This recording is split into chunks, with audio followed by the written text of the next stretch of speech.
इंसानों की नस्ल को बदलने के लिए की गई एक ऐसी पहल जिसमें इंसानों के वजूद को मिटाने का पूरा दम था। फिर हुआ कुछ ऐसा जिसकी उम्मीद नहीं थी किसी को। ये कहानी है उस चमत्कार की जिसने धरती पर इंसानों की नस्ल को एक बार फिर से आगे बढ़ाने का काम किया। तो welcome back to the knowledge is everything channel. दोस्तों, अगर आप इस चैनल पर पहली बार आए हैं तो चैनल को सब्सक्राइब जरूर कर लें। चलिए शुरू करते हैं वीडियो को। ये वो समय था जब लोगों ने कोविड-19 की महामारी को झेला था। सब कुछ ठीक ही हो रहा था, लेकिन अगले 2-3 सालों के अंदर एक और वायरस पनपने लगा और इसने देखते ही देखते करोड़ों लोगों की जान ले ली। कोविड-19 से भी ज्यादा शक्तिशाली था यह वायरस और इसकी भनक दुनिया के तमाम वैज्ञानिकों को काफी पहले ही लग चुकी थी, लेकिन फिर भी कुछ कड़े फैसले नहीं लिए गए। भारत, जिसे वैक्सीन का गुरु कहा जाता है, यहाँ के एक इंस्टीट्यूट में एक ऐसे वायरस पर काम किया जा रहा था जो आने वाले समय में लोगों की जिंदगी बदल सकता था। दूसरे शब्दों में अगर इसे हम समझें तो इंसानों को अमर बनाने की एक कोशिश की जा रही थी। किसी भी बीमारी का इंसानों पर कोई असर ना हो और धरती पर इंसान लंबे समय तक फल फूल सके, ऐसा ही कुछ मिशन था ये। इस प्रोजेक्ट को ऑपरेशन एक्स का नाम दिया गया था और इसमें कई वैज्ञानिक मिलकर काम कर रहे थे। इस आइडिया को जन्म देने वाले साइंटिस्ट का नाम था किशोर मेहता और आप मानेंगे नहीं, उन्हें ये आइडिया एक सुपर हीरो मूवी देखते हुए आया। नाम था स्पाइडरमैन। एक दफा वो अपने छोटे बेटे आर्यन की जिद के बाद इस फिल्म को देखने के लिए गए थे और वहीं से इन्होंने इस कॉन्सेप्ट को हकीकत में बदलने का इरादा बना लिया। भारत के फेमस इंस्टीट्यूट के वो एक जाने माने साइंटिस्ट थे और रिसर्च एंड डेवलपमेंट के हेड भी थे, इसलिए उन्हें इस प्रोजेक्ट पर काम करने के लिए मंजूरी मिल गई।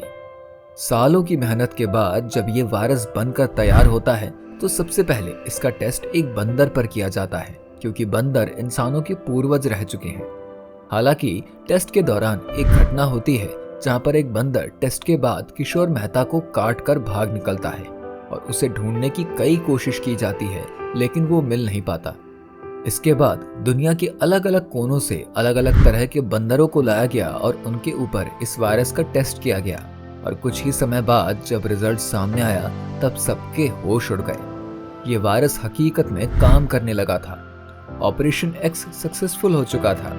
दरअसल ये एक इस तरह का वायरस था जो आपके शरीर में जाने के बाद आपके व्हाइट ब्लड सेल यानी WBC को इतना ज्यादा पावरफुल बना देता था कि आपके शरीर पर बाहरी किसी अन्य जानलेवा वायरस का कोई भी असर नहीं होता था। एक तरह से इंसानों की बॉडी का पूरा इकोसिस्टम ही बदल दिया था। पहले जब इस आविष्कार की सूचना लोगों तक पहुंची तब किसी ने इस पर विश्वास नहीं किया, इसे रिकॉग्नाइज किया और कहा कि हाँ, इंसानों ने सच में एक ऐसी चीज का आविष्कार कर लिया है जिससे आने वाली पीढ़ी पूरी तरीके से स्वस्थ रह पाएगी। ऐसा नहीं है कि इंसानों ने इसे बनाने में जल्दी की थी, बल्कि पूरी सावधानी बरतते हुए ही इस वायरस पर काम किया गया था। लगभग 1000 से भी ज्यादा टेस्ट किए जा चुके थे और तब जाकर दुनिया के सभी लीडर्स ने इसे बड़े लेवल पर अपने देश में प्रमोट करना शुरू किया था और एक वैक्सीन अभियान चलाया गया। इस हेल्थ ऑर्गेनाइजेशन ने पहले निर्णय लिया कि आने वाले 10 सालों के लिए सिर्फ दुनिया की 50% आबादी को ही यह वैक्सीन दी जाए। पूरी दुनिया में आने वाले 7 महीने तक इस वैक्सीन अभियान को चलाया गया और इसके कोई भी साइड इफेक्ट सामने नहीं आ रहे थे। इसका मतलब था कि सब कुछ प्लान के मुताबिक ही चल रहा था। किशोर मेहता, जिन्होंने इस आइडिया को जन्म दिया था, वो बेहद खुश थे और वो खुद इस वैक्सीन अभियान में शामिल हुए थे, यानी कि उन्होंने भी इस वैक्सीन को लगवाया था। हालांकि उन्होंने अपने घर वालों को इससे दूर रहने के लिए कहा था। अब तकरीबन 10 साल बीत चुके थे। दुनिया ठीक ठाक चल रही थी, लेकिन ये शायद तूफान के आने से पहले वाली शांति थी। यूनाइटेड किंगडम के लंदन में एक अजीबोगरीब केस सामने आता है। एक आदमी जिसके हाथों का साइज काफी ज्यादा बढ़ चुका था, उंगलियां मोटी हो रही थी, नाखून भी तेजी से बढ़ रहे थे, शरीर पर बालों की संख्या भी तेजी से बढ़ने लगी थी। शुरुआती दौर में किसी को कुछ समझ नहीं आया कि आखिर ये हो क्या रहा है। उस इंसान के काफी टेस्ट किए गए, लेकिन टेस्ट में भी कुछ ऐसी बीमारी का पता नहीं लग रहा था जिसकी वजह से शरीर में इस तरह के बदलाव देखे जा रहे थे। कुछ ही समय में उस इंसान की मौत हो जाती है। दुनिया हैरान थी क्योंकि किसी ने भी इस तरह की चीज पहले नहीं देखी थी। लेकिन जैसे ही ये केस सामने आया, उसके बाद आने वाले कुछ दिनों में दुनिया के अलग अलग जगहों से सेम तरह की घटनाएं सामने आने लगी। देखते ही देखते इस तरह के केसेस हजारों की संख्या तक पहुंच गए और हजारों से ये आंकड़े लाखों तक चले गए। अब तक किसी को समझ नहीं आ रहा था कि ये क्यों हो रहा है। दूसरी तरफ भारत में किशोर मेहता जो पहले अपनी नॉर्मल जिंदगी जी रहे थे, लेकिन अब उनके शरीर में भी इस तरह के बदलाव देखे जाने लगे थे। जब इस तरह की घटनाएं उनके साथ होने लगी तब उन्हें समझ में आया कि आखिर इसके पीछे की वजह क्या है। वो इन सब के पीछे अपने बनाए गए वायरस को जिम्मेदार मानने लगे और उनका शक तब जाकर हकीकत में बदला जब उन्होंने अपने बनाए गए उस वायरस की एक बार फिर से जांच करी और उन्होंने पाया कि ये अपने आप को धीरे धीरे विकसित कर रहा है। यानी कि पहले के मुताबिक आज के समय ये वायरस काफी ज्यादा पावरफुल हो चुका है और धीरे धीरे इसका फर्क इंसानों के शरीर पर पड़ रहा है। जहां एक समय के बाद इंसानों के शरीर की ग्रोथ रुक जाती है, लेकिन वहीं इस वायरस की वजह से इंसान का शरीर और तेजी से ग्रो कर रहा है। पूरी दुनिया में ये बात सिर्फ किशोर को ही मालूम थी। वो बुरी तरीके से परेशान हो चुके थे और ना चाहते हुए भी उनसे एक बड़ी गलती हो चुकी थी। लेकिन थोड़े दिनों के बाद उन्होंने पाया कि इस वायरस का असर उनकी बॉडी पर ज्यादा नहीं हो रहा है और वो एकदम सही हो जाते हैं।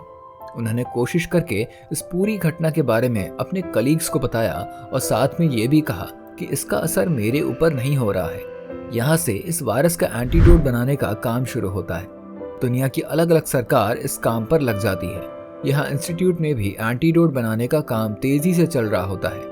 तभी किशोर के दिमाग में एक आइडिया आता है कि उन बंदरों का क्या हुआ जिन पर हमने सबसे पहले टेस्ट किया था। जब उन बंदरों को ढूंढा जाता है तब ये पता लगता है कि वो भी इस बीमारी से संक्रमित हैं और यहाँ पर किशोर की ये होप खत्म हो चुकी थी। लेकिन तभी उन्हें उस एक बंदर का ख्याल आता है जो उन्हें काट के भागा था, जिसे ढूंढने की कोशिश करी गई थी लेकिन वो मिला नहीं था। खुशकिस्मती से उस बंदर का ब्लड सैंपल लैबोरेटरी में मौजूद था और जब उसे टेस्ट किया गया तब देखा गया कि ये बेहद ही अलग क्रिएचर का खून है। इस एक बंदर का खून बाकी के बंदरों से काफी अलग है और इसका डीएनए सैंपल भी काफी अलग है। किशोर को तब समझ में आया कि तभी इस बंदर के काटने से उन्हें इस वायरस से लड़ने में मदद मिली थी।